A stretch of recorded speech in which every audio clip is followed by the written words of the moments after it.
What show's playing? Don't worry, it's worth the ticket price every time. Oh, a special one.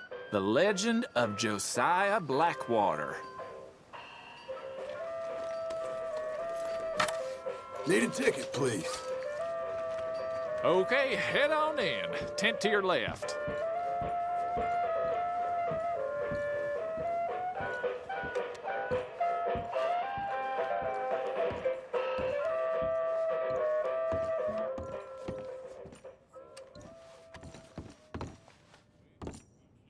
Welcome, one and all, to the remarkable example of modern entertainment at its finest. Now, most of you youngins, I'm sure, know about our great national hero and pioneer, Josiah Blackwater. Him that gave the town of Blackwater its nomenclature.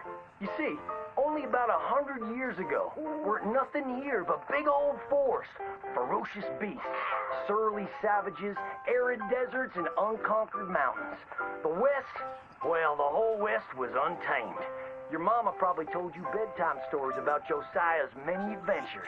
But I'm gonna tell you a story you ain't likely to have heard about his possum hat. Now, Josiah Blackwater was born in the year of our Lord 1782 in a log cabin just west of Ansburg. He was a special boy. His pa gave him his first rifle when he was 3 years old. Boy, he took to it right away. He exclaimed, "There's a whole mess of critters out there in them woods that aim to eat us, so I'm gonna consume them first." Yes, sir. He really took to killing all manner of things.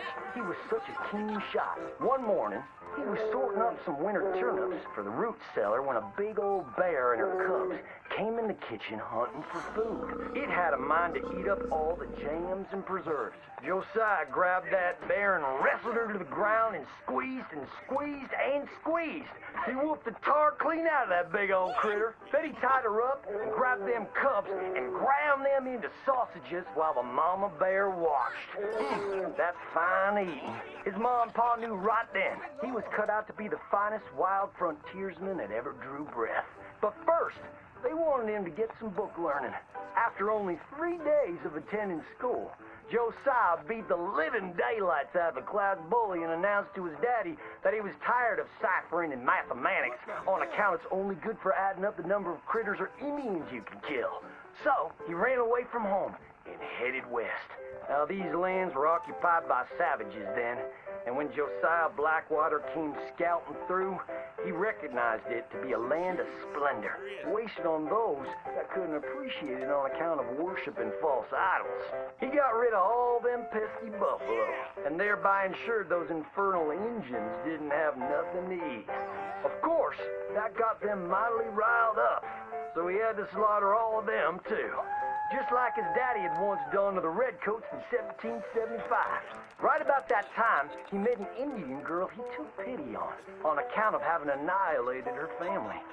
She was 12 years old, and so he took her as his wife. She gave him 2 sons before she died of typhus. Now, y'all know that Josiah Blackwater wore a possum for a hat. But most don't know how that came to be.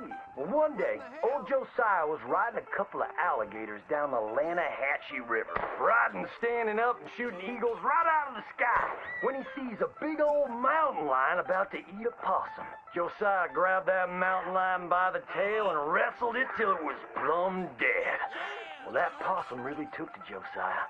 Followed him around like a dog loyal to its master. Yes, they had a lot of adventures together.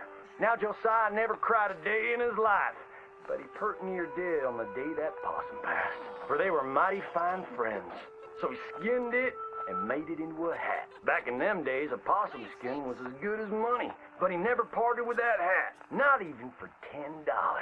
Once he founded the town of Blackwater, he sent word for settlers to come. It was the last stop in the west before San Francisco. He met a girl by the name of Rufina Helsby at a barn dance one night, took her as his wife, and settled down. Built himself a cattle empire and had 14 youngins.